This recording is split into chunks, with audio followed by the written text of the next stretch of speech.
Halo Sobat Ngomin, apa kabar? Kali ini jam 11 ya, tumben agak lebih awal bikin konten. Alright, langsung saja. Ini ada beberapa perkembangan yang sangat menarik. Pertama soal Lukaku dan Chelsea. Setelah sebelumnya Chelsea ngotot nggak mau, akhirnya mereka mulai membuka diri. Kalau Inter maunya minjem dengan obligation to buy, Chelsea bersedia untuk bernegosiasi. Tapi syarat yang mereka ajukan itu cukup masuk akal juga. Mereka nggak mau opsi to buy tapi obligation to buy, dan mereka tidak mau ininya terlalu susah, kayak syarat-syaratnya itu kayak kalau kawan-kawan ingat gimana perjanjian antara Barcelona dengan Atletico Madrid ketika mereka membeli Griezmann, kemudian Atletico Madrid meminjam kembali Griezmann dengan obligation to buy, tapi itu ada syarat dia minimal bermain sekian menit. Kemudian Simeone mengakali itu dengan Griezmann tidak pernah dimainkan lebih dari syarat menit itu, sehingga Barcelona ngamuk-ngamuk kan. Nah, Chelsea kan nggak goblok juga, mereka tidak mau syarat-syarat yang terlalu terlalu terlalu memberatkan mereka. Intinya mereka ingin Lukaku itu pergi dari Chelsea, tapi mereka juga nggak ingin rugi terlalu banyak, which is sangat make sense, sangat masuk akal karena mereka belinya mahal Pak, 113 juta apa 130 juta. Oke, anggaplah Lukaku mungkin akan di Inter ya, sangat mungkin. Yang kedua Marcus Thuram, wow langsung deh. Cannot wait to play for Inter Milan at San Siro. Biasalah, namanya pemain baru pasti ngecap. Lukaku juga dulu gitu, wah Chelsea adalah tim idaman saya kan, gitu juga dulu kan. Tapi lihat saja sebenarnya dia sudah pernah bermain di San Siro atau Giuseppe Meazza. Ini waktu tahun 2020 ketika Inter berhadapan dengan Mönchengladbach, waktu itu seri 2-2. Nah, kita lihat aja bagaimana. Kemudian Danilo Di Ambrosio nih, Lord kita. Sebenarnya nggak cocok dibilang Lord karena setiap dia main itu lumayan bagus, tapi jelas nggak sebagus Skriniar ya. Di sini dibilang dia akan pergi dengan free transfer setelah 9,5 tahun di klub ini. Tapi ini sebenarnya salah. Leaves ini kan artinya sudah akan sudah beneran terjadi gitu loh, sedangkan di bawahnya terus will leave, jadi akan pergi. Yang sebenarnya ini belum kelar karena negosiasi masih berjalan. Inter sudah menawari kontrak 1 musim, tapi D'Ambrosio mintanya 2 musim. Nah ini kan agak memberatkan untuk Inter. Cuman ada perkembangan yang menarik, konon ini katanya ya, ini di apa namanya gini. Nah, dia berbicara begini, saya akan menandatangani kontrak di sini berapapun nilai kontrak yang disodorkan oleh manajemen. Prioritas saya adalah mengakhiri karir di klub ini atau Inter karena karir saya identik dengan warna biru hitam. Nah, aku terus terang ini cuma nemu di medsos, aku nggak tahu apakah ini beneran dia ngomong begini, tapi ya masuk akal karena berkaca dari Ranocchia kan, kontraknya tidak diperpanjang, akhirnya dia pindah ke mana ya? Ke Monza ya? Ke Monza. Akhirnya dia nggak happy karena sudah benar-benar darahnya itu sudah biru hitam. Cuman di sisi lain ya tetap Inter tetap harus realistis juga, kalau udah terlalu tua kan nggak mungkin dipaksakan. Sama kayak Ambrosio mintanya 2 musim. Ini sebenarnya agak sama kasusnya dengan Perisic. Salah satu yang bikin Perisic terganjal itu kan juga sama, dia minta kontrak perpanjangan 2 musim tapi Inter maunya cuma kasih 1 musim.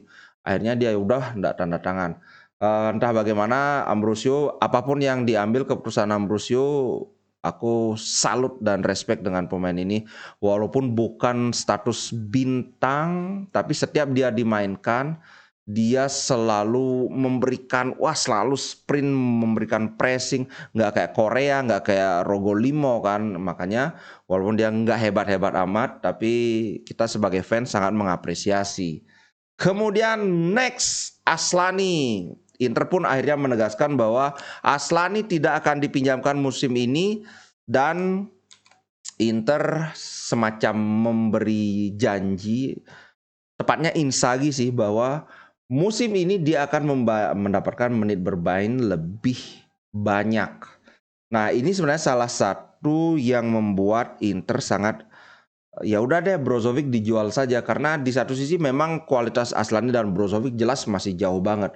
Tapi untuk Aslani bisa berkembang, ya mau nggak mau Brozovic harus pergi. Uh, Sebenarnya ada solusi lain lagi. Dia tetap jadi deputinya Brozovic, Hakan kembali lagi bermain sebagai center midfielder. Nggak usah menjadikan Hakan gelandang bertahan. Maka dia akan pasti mendapat menit bermain lebih banyak lagi. Itu sih yang menurutku bisa dilakukan kalau misalnya Brozovic nggak jadi. Karena ada perkembangan lagi terkait dengan Brozovic, tapi nanti kita bahas ya.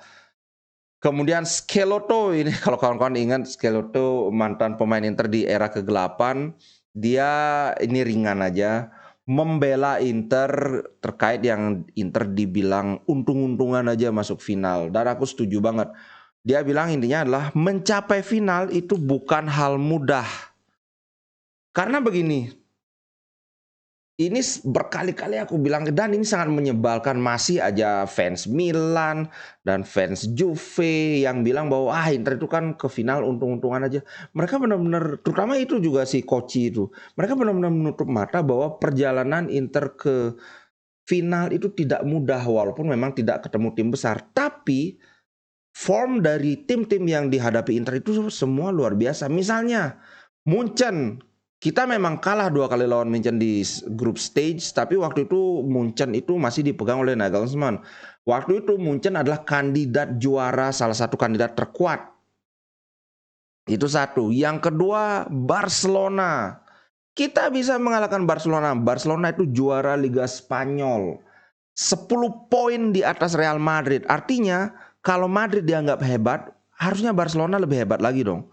Itu 10 poin di atas Barcelona, di atas Madrid.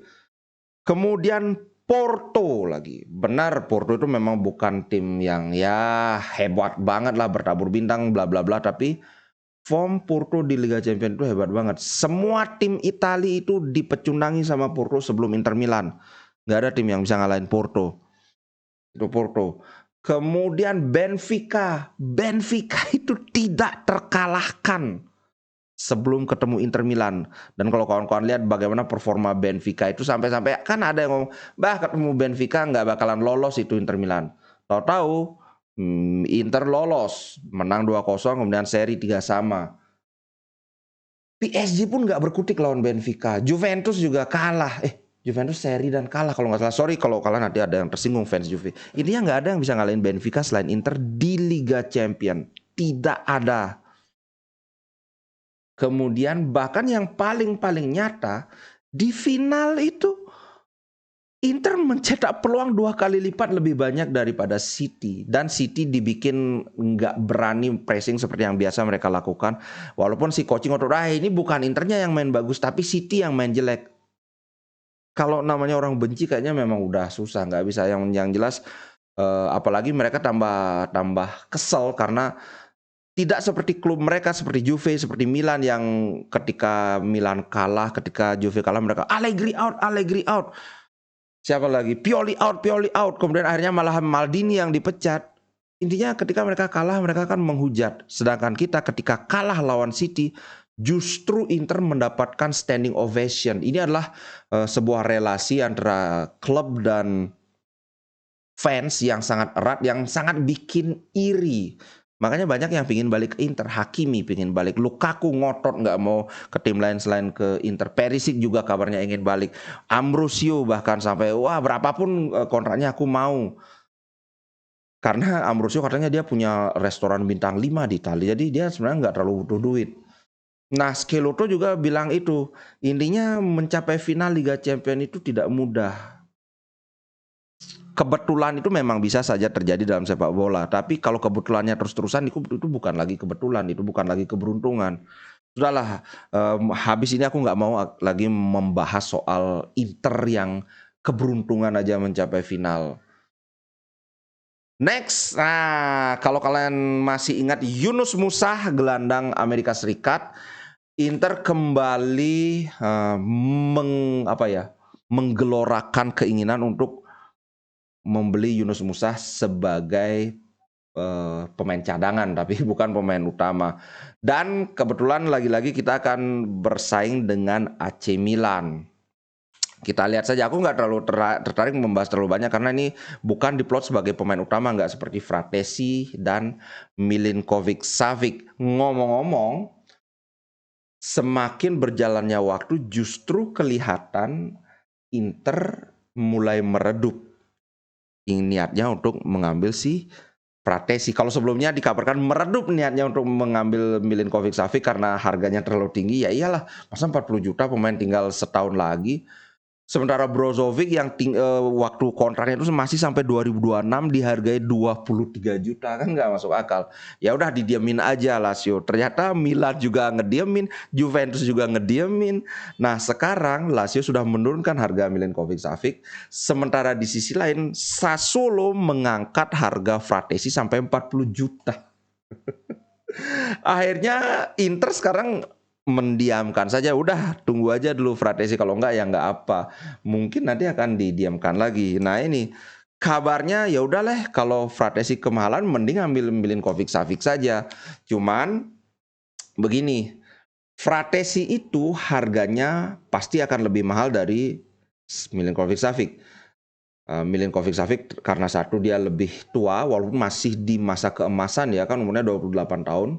Tapi perhitungannya seperti yang aku bilang, kalau Inter membeli Fratesi, ketika Inter ingin menjual kembali itu sudah pasti harganya, bukan sudah pasti sih, hampir pasti harganya lebih mahal dari harga beli. Sedangkan Milinkovic Savic sekarang Inter beli, terus ketika Inter menjual lagi harganya pasti sudah lebih turun. Itu satu.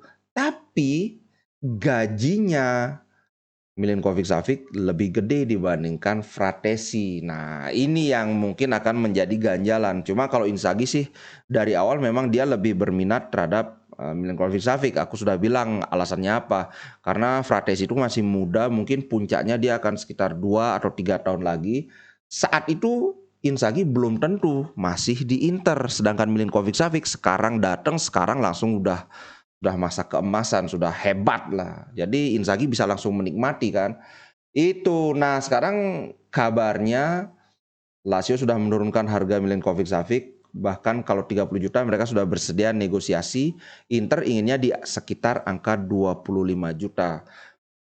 Dengan Fratesi masih berjalan, Sassuolo menaikkan sampai 40 juta, tapi Inter menghargai Fratesi itu 30 sampai 35. Nah, karena Inter akan menyertakan Mulattieri, Inter menghargai Mulattieri itu sekitar 7 sampai 8 juta.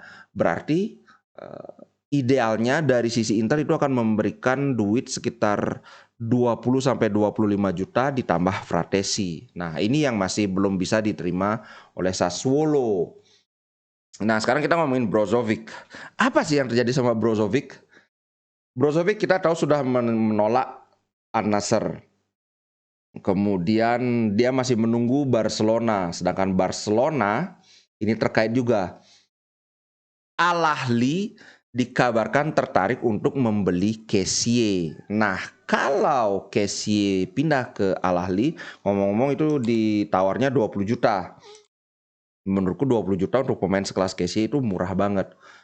Tapi kalau misalnya itu disetujui oleh Barcelona, mereka otomatis punya duit untuk membeli Brozovic. Brozovic itu seperti yang aku bilang, kalau ke Barcelona dia mau, tapi kalau ke Al-Nassr dia minta 30 juta. Karena 30 juta ini adalah harga yang dianggap sepantasnya untuk membuat Brozovic melupakan mimpinya, terutama mimpi meraih trofi Liga Champion. Nah, di sisi lain, Brozovic dia terus memberikan sinyal-sinyal bahwa dia sangat mencintai Inter. Dia bikin kayak ini sih, more to come, stay tuned, the world is yours. Pokoknya terus ada dia lagi upload di Instagramnya pakai baju seragam Inter, kemudian jantung biru hitam gitu.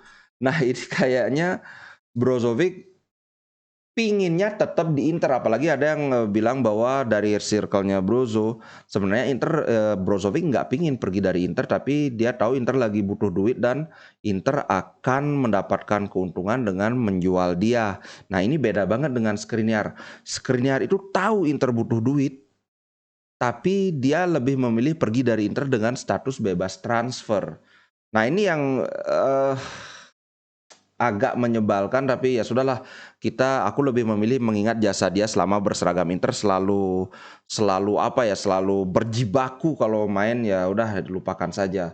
Nah Inter itu beda, Onana juga begitu, dia tahu bahwa Inter butuh duit, makanya dia bilang ya udah aku ngikut gimana kata klub aja, mau dijual oke, nggak juga oke. Sementara itu kita Brozovic gitu situasinya ya. Inter Milan tentang Onana. Inter Milan sudah menolak tawaran resmi pertama dari MU. Ini tidak diberitakan berapa tawarannya, yang jelas kan Inter dibilang menghargainya sekitar 50-60 juta, berarti tawarannya paling tidak di bawah itu. Cuman MU ini klub yang manajemennya jelek banget. Inter itu nggak kayak gini kalau nggak punya duit. Sedangkan MU itu kan mereka punya duit. Ini apa yang terjadi dengan si siapa namanya? De Gea. Ini aku ini kan aja ya. De Gea itu ditawarkan kontrak baru dengan gaji yang lebih rendah dibandingkan gaji sebelumnya. Nah, setelah berpikir panjang, akhirnya dia mau. Tapi ketika dia sudah mau, ternyata itu dibejek lagi, bukan dibejek, maksudnya dibatalin sama MU, ditawarkan lagi kontrak baru yang bahkan lebih kecil lagi gajinya. Wow, ini kok MU kayak gini? Ini mirip dengan apa yang menimpa Dybala. Dybala udah ditawarin kontrak, kalau nggak salah dia dikasih 8 juta, kemudian Dybala udah setuju, tahu-tahu Juventus, wah nggak jadi, aku kasih gaji lebih sedikit lagi. Nah, Inter tidak pernah melakukan ini. Inter sekarang ini murni karena nggak punya duit aja. Apakah Onana mau datang ke klub yang seperti itu? Kan menurutku udah deh Onana di Inter aja, karena kalau 60 juta hitungannya rugi besar Inter menjual Onana seharga 60 juta. Minimal 80, idealnya 90 sampai 100. Ini kiper modern, tapi Inter juga sudah bersiap-siap karena sebelumnya mengincar Vicario, ternyata sudah ke Spurs. Kemudian ada juga siapa itu? Mamasdishvili, ternyata harganya lumayan mahal, 30 juta. Inter tidak rela untuk ke kiper sekelas Mamasdishvili itu harga 30 juta. Target berikutnya Inter kalau misalnya Onana terjual adalah si Trubin namanya, Anatoly Trubin. Ini masih 21 tahun, kipernya Shakhtar Donetsk. Tapi terus terang ini kiper belum jadi sih menurutku. Kalau sampai Inter ngambil ini untuk menggantikan Onana, ini jauh banget downgrade dan mental dia belum teruji. Salah satu faktor terpenting sebagai seorang kiper itu adalah mental. Ini yang terjadi dengan Radu. Oke guys, itu dulu konten kali ini. Wah, lumayan panjang juga ya. Terima kasih banyak buat kawan-kawan yang sudah mensupport. Ada yang nyawer, ada yang ngasih super thanks, ada yang jadi member. Gila, terima kasih banyak. Sampai jumpa di konten berikutnya. Ciao. Inter Milan di dadaku, biru hitam warna darahku. Level winnernya Itali, tidak pernah degradasi. Inter Milan kebanggaanku.